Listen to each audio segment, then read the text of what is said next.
Hi everyone, I'm Sandy and I'm back today with my 1001 book countdown.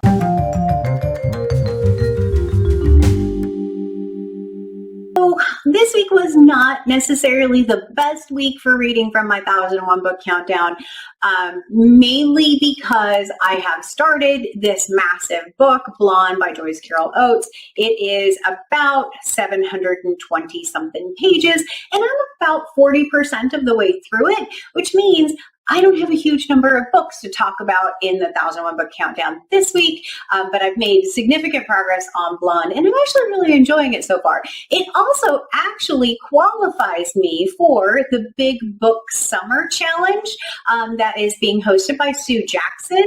I will link that in the description as well, and yeah, just magically lets me qualify for that one. So I'm going to go ahead and join that challenge since I'm reading this one anyway. And maybe I'll get to read a few more on that challenge. But this one, hopefully I'll be able to talk about, if not next weekend, the weekend after. But yeah, that's the one I've started.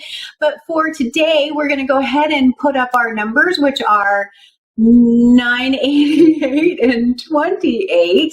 And for this week, what I'm going to talk about is a book I read for my reading challenge, Reading Euro Challenge 2021, which is being hosted by Mark at Book Time with Elvis.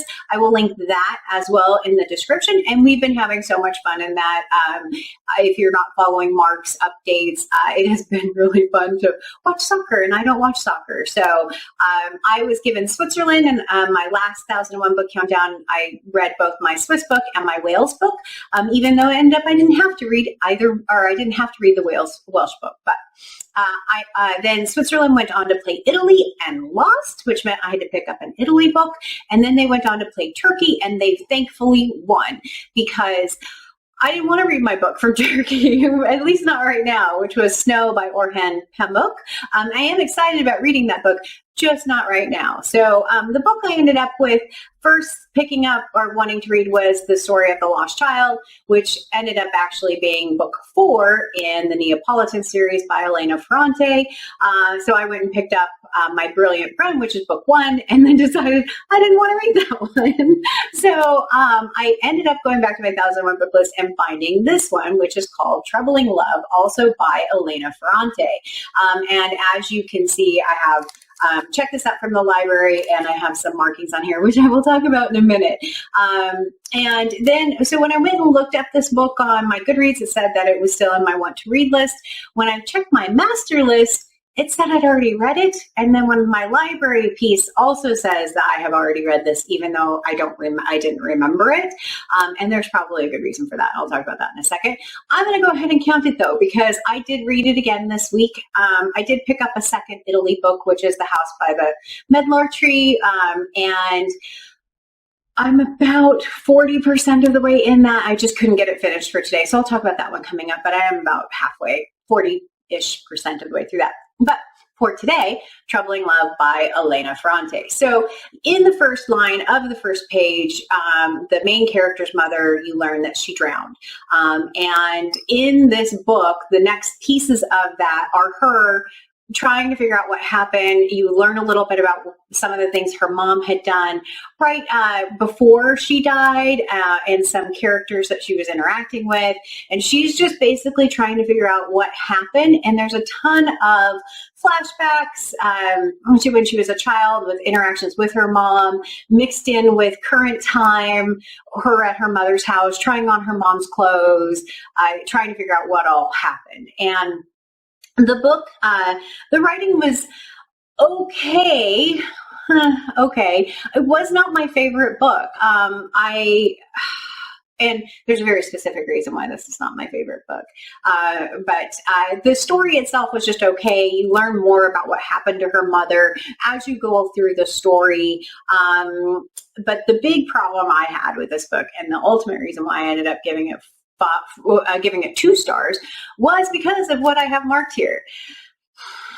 Why, oh why, did she, Elena Ferrante, in this book, decide to spend so much time, 6 times in the first 80 pages of a very short book talking about the main character having her period.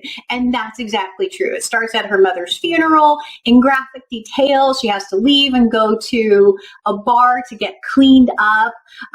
She talks about having to change her feminine products more than once, about just dirty underwear in it. What in the world did that have to do with this story? I mean, seriously, what did it have to do with this story?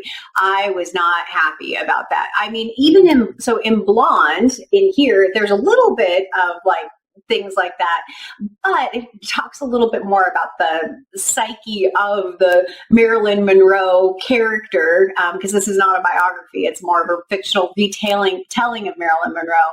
But there's a little bit of that, but it's not jarring and it's not a main focus of the story. In this one, it's like obsessive in the beginning and like, why do I care that you need to change your feminine products? I mean, seriously, why do I care? And yeah, it put me off right from the beginning, because unfortunately that first part happens on page 17. And yeah, so 2 stars, didn't love it. Hopefully next week we have a better one, but it does let me go from 988 to 987. It is not on my 2021 list though, so that number stays at 28. So for the next week, I know this is a fairly short video, so I'll talk a little bit about what my reading plans are for the next week's Reading Europe 2021 challenge, which is Switzerland, which is the team I get to keep, is playing France. And the book I have picked up for France is called Under Fire by Henry Bussey, B-U-S-S-E-Y, I think. I'll put a picture of the book up. And I only have to read that book if Switzerland loses, but I don't think they have good chances. So the likelihood of me reading that book is fairly high.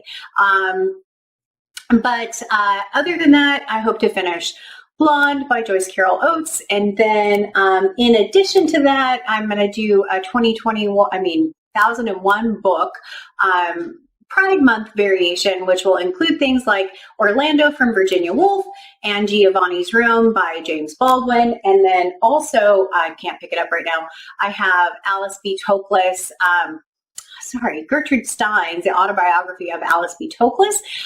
We'll see how many of those I get through. I will be traveling quite a bit this weekend, and we'll have a lot of time to read, so I'm hoping to make a big chunk in it. But for now, that's all I've got for you for this week. So hopefully next week I have more than one book and maybe a 2021 book in this bad boy. So hope you're having a good week, everyone. And as always, until next time, thanks. Bye.